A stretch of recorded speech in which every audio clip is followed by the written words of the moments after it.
Astro సిండికేట్లో మీ personal and business promotions కోసం కింది నెంబర్కు కాంటాక్ట్ చేయండి.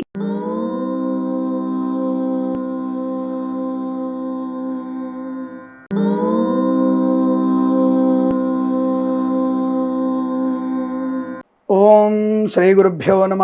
హరి ఓం. శ్రీరామ రామ రామేతి రమే రామే మనోరమే సహస్రనామ తత్తుల్యం రామనామ వరాననే. డబ్బుకి ఇబ్బంది పడుతున్నారా? వ్యాపారంలో అనేక నష్టాలు వస్తున్నాయా?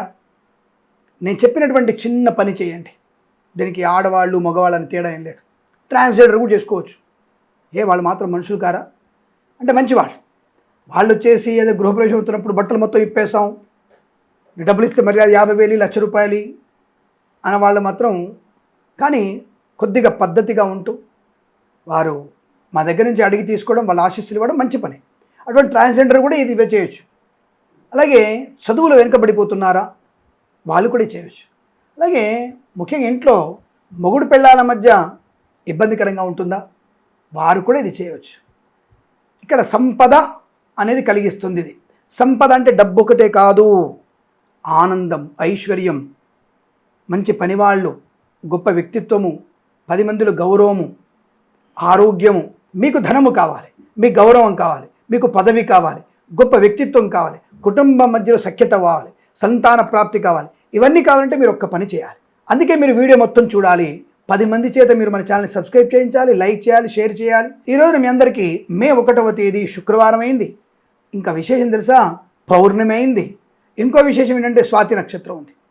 అద్భుతమైనటువంటి కలయిక ఇది. పౌర్ణమి, స్వాతి నక్షత్రం, శుక్రవారంతో కూడుకున్నటువంటి ఈరోజు ఈ వ్రతము చేస్తే మీ అదృష్టం పంట పడినట్టే.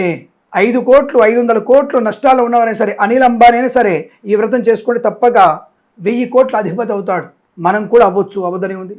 నువ్వు చేసుకో. ముందు నేను చేసుకుంటూనే ఉన్నాను. నేను దేవుడి దయ వల్ల నేను చేసుకుంటూనే ఉన్నాను. మా ఇంటి వాళ్ళు చేస్తూనే ఉంటారు. తప్పు దానివల్లనే మేము ప్రయోజనం. సత్యనారాయణ వ్రతం చేసుకుంటాం, ఆనంద వ్రతం చేసుకుంటాం. మీకు చెప్పినటువంటి ప్రతి నోము రోజు ఇంట్లో దేవతార్చన అవుతుంది, లక్ష్మీస్వామి పూజలు చేసుకుంటాం.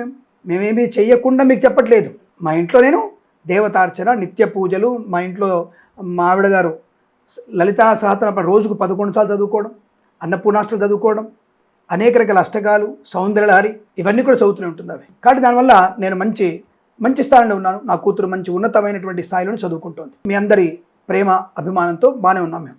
అందుకే అంటున్నా, నేను చదువుకోకుండా మీకేం చెప్పట్లా. కాబట్టి ఎందుకు ఆ స్వామి ఆ కథ ఏమిటంటే సంపద గౌరి వ్రతం. సాక్షాత్తుగా పార్వతీదేవిని పూజించేటువంటి ఒక వ్రతం. ఆ వ్రతం పేరే సంపద గౌరి వ్రతం. పౌర్ణమి, శుక్రవారం, స్వాతి నక్షత్రంతో ఉంది కాబట్టి తప్పకుండా మీరు ఈ వ్రతాన్ని, చాలా పురాతన వ్రతం ఇది. ఇంకో కథ కూడా ఉంది ఇంట్లో. ముందుగా కథ చెప్పుకుందాం మనము. అంటే పూజ అందరూ తెలుసు కదా. కథ ఏంటంటే ఒకానొక సమయంలో ఒక పేద బ్రాహ్మణుడు ఉండేవాడు. అతనికి భార్య చాలా దైవచింతన, మావాడిలాగా పాపం బ్రహ్మాండమైన దైవచింతన, కానీ వారికి అతి దరిద్రం. ఆ బ్రాహ్మడి కుటుంబానికి దరిద్రంతో బాధపడుతుండేవారు. అయితే ఈ దారిద్ర్యం వల్ల వాళ్ళు ఇబ్బంది పడుతున్నప్పుడు ఒకరోజు కష్టాలను తొలగించమని పార్వతీదేవిని ప్రార్థించింది ఆవిడ. ఈ యొక్క బ్రాహ్మణుడి భార్య పార్వతి ప్రార్థిస్తే అమ్మవారు చెప్పింది, గౌరీదేవి ప్రత్యక్షంగా వ్రతము చేసుకో అని చెప్పింది. ఆ భక్తికి మెచ్చినటువంటి ఆ అమ్మవారు చెప్పిన ఆ యొక్క ముత్తైదు రూపంలో అమ్మవారు కనబడింది. ముత్తైదు రూపంలో అమ్మవారు కనబడడం, ఈ యొక్క వ్రతాన్ని, సంపద గౌరీ వ్రతాన్ని ఆచరించమని చెప్పడం, ఈ చైత్రమాసంలో కానీ వైశాఖ మాసంలో వచ్చేటువంటి శుక్లపక్ష తదియ రోజున ఈ వ్రతం చేయవచ్చని చెప్పింది. అంటే వ్రతాన్ని ప్రారంభం చేయమని చెప్పింది.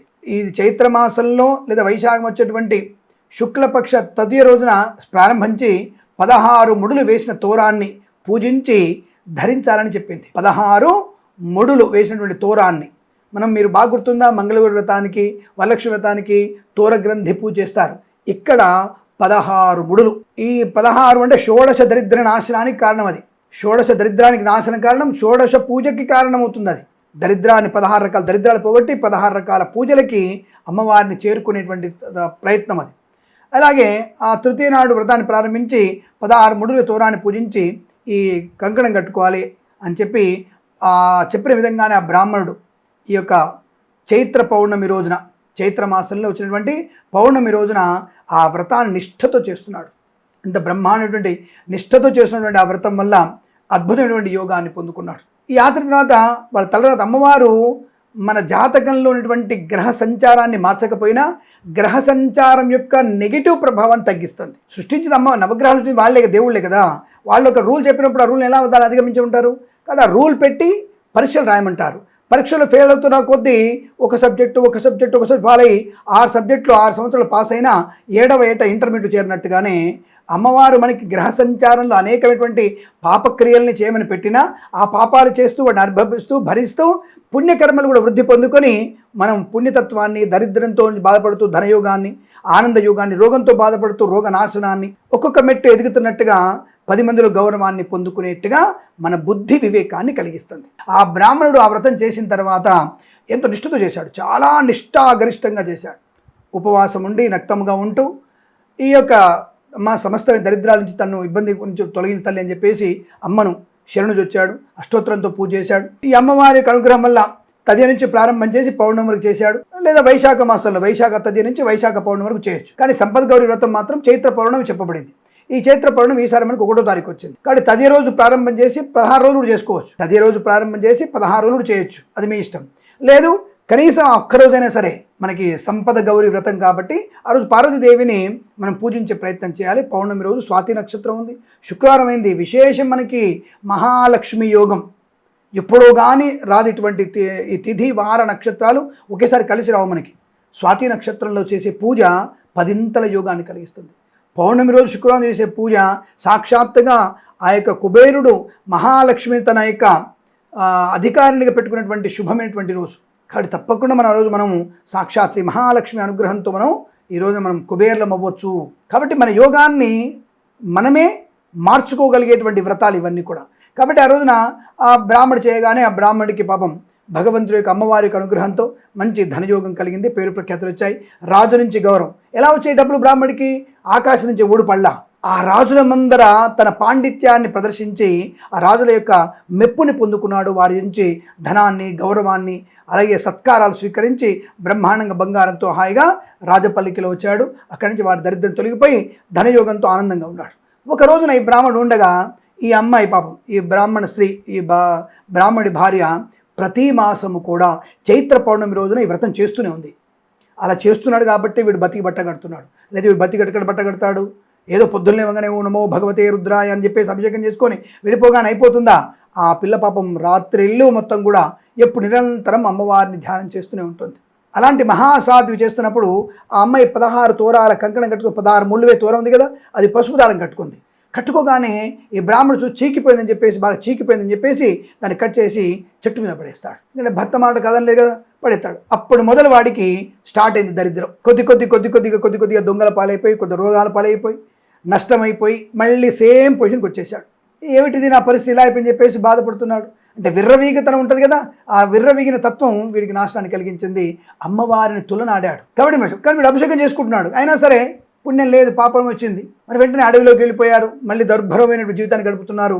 అలా చేస్తూ ఉండగా ఎప్పుడో ఒక మాటల మధ్యలో ఈరోజు చైత్ర పౌర్ణమి కదండి, అమ్మవారి వ్రతం చేసుకుంటానని చెప్పగానే ఆ సాధ్వి అయ్యయ్యో అవును తప్పకుండా చేద్దామని చెప్పేసి మళ్ళీ ఆ చెట్టు కింద కూర్చొని వ్రతం చేసుకుంటాడు. ఆ వ్రతం చేసుకోవడం వల్ల ఆ తోరము భార్య కట్టి తను కూడా కట్టుకుంటాడు. అక్కడి నుంచి మళ్ళీ తనకి అమ్మవారి అనుగ్రహాన్ని పొందడానికి అమ్మ అడుగుతాడు, అమ్మ నన్ను క్షమించు తల్లి, అవివేకంతో చేసిన పని క్షమించి, నీ కుమారుణ్ణి కదా నన్ను మందలించి జాగ్రత్తగా చూడమని చెప్పేసి అమ్మవారిని ధ్యానించగా అమ్మవారు కరుణ వహించి ఆ గౌరీదేవి, ఆ పార్వతీదేవి వెంటనే వీడికి కూడా మళ్ళీ వర్ణమిచ్చి మళ్ళీ గౌరవాన్ని పొందుకోమని చెప్పేసి సద్బుద్ధి ప్రాప్తిరస్తను కలిగించి అఖండ ఐశ్వర్యం వస్తుందని దీవిస్తున్న అమ్మవారు మళ్ళీ రాజుల దగ్గరికి వెళ్ళి రాజు దగ్గర తన పాండిత్యాన్ని ప్రదర్శన చేసి వేదవాంగ్మయాన్ని, సూత్రాన్ని, భాష్యాన్ని చెప్పి లోక కళ్యాణం కోసం ఏం చేయొచ్చు అని చెప్పి వారి నుంచి గౌరవ, మర్యాద, ఆర్థిక, సువర్ణాభరణ కానుకలు పొంది తిరిగి తన భార్య వద్దకు వచ్చి సుఖంగా ప్రతి సంవత్సరం ప్రతి మాసం కూడా ఈ అమ్మవారిని పూజిస్తూ కలకాలం ఆనందమయ జీవనాన్ని పొందాడని చెప్పేసి మనకి ఈ యొక్క స్కాంద పురాణంలో చెప్పబడింది. ఈ కథ విన్నవారికి, చదివిన వారికి, ఇదందరూ చూస్తున్న వారికి కూడా అదృష్ట యోగం. స్వామి మరి ఈ పూజ ఎలా చేయాలి ఇప్పుడు తెలుసుకుందాం. పూజ ఎలా చేయాలనేది ఇక్కడ మనకి పౌర్ణమి రోజున అమ్మవారిని తప్పకుండా మీరందరూ కూడా ఈ యొక్క వ్రతంలో అమ్మవారిని కలశారాధనలో పార్వతీదేవిని ఆవాహనం చేసుకోవాలి. పార్వతీదేవిని ఆవాహనం చేసుకొని ఆ పార్వతీదేవికి సంపద గౌరీ దేవతాయ నమః అని చెప్పేసి అమ్మవారిని పూజించి అక్కడ శ్రీ సూక్త విధానంగా హిరణ్యవర్ణాం హరణీం సువర్ణరజితస్రజాం చంద్రాం హిరణ్మయీం లక్ష్మీం జాతవేదో మమావహ శ్రీ మహాసంపద్గౌరీ దేవతాయ నమః ఆవాహయామి, ఆసనం సమర్పయామి. ఇలా శ్రీ సూక్త విధానంగా అమ్మవారిని పూజించి రుద్ర నమ్మక చమకాలతో అభిషేకం, పంచామృత అభిషేకం చేసి విగ్రహాన్ని కానీ ఆ యొక్క శ్రీచక్ర యంత్రాన్ని కానీ పూజ చేసి ఆ కలశంలో అమ్మవారిని కొబ్బరికాయ మీద ఆవాహనం చేసి అమ్మవారికి శుభ్రంగా షోడశోపచార పూజ చేసి అమ్మవారికి ధూపదీప నైవేద్యాలు పెట్టి గౌరీ అష్టోత్తరం చదువుకోవాలి.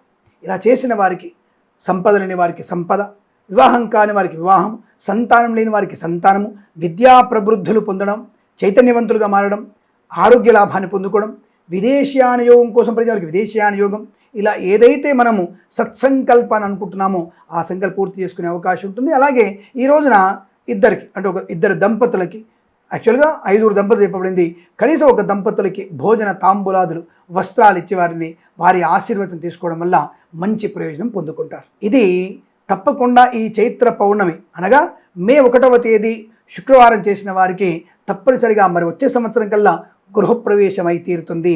మీరు అనుకున్న పరీక్షలు విజయం సాధిస్తారు, శుభ సంతాన యోగం ఉంటుంది, వివాహం కలిగి తీరుతుంది, ఆర్థికంగా అభివృద్ధి ఉంటుంది. మరి ఆలస్యం ఎందుకు, వెంటనే చేద్దాం. అమ్మవారి శ్రీ మహాసంపద్గౌరీ దేవి అనుగ్రహాన్ని పొందుకుందాం తెలియజేసుకుంటూ ప్రేమతో మీ కిరణ్ శర్మ.